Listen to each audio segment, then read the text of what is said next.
Welcome to the Salmon Runs YouTube. Enjoy the video.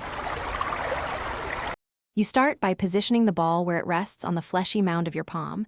You want fingertip contact, not full palm crushing.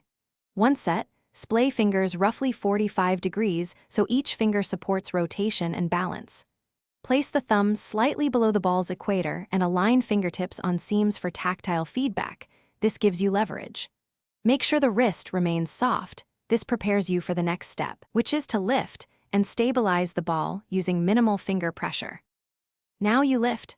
Press with fingertips upward while the thumb provides steady counterpressure. This rolls the ball away from the palm and toward the base of your fingers. You do this so the ball's weight sits on tendons and finger pads. That's the leverage you need. Engage a small wrist flexion to tuck the ball under finger arches. This stabilizes it. Repeat controlled holds of 3 to 5 seconds across 10 reps because strength and motor control grow through repetition.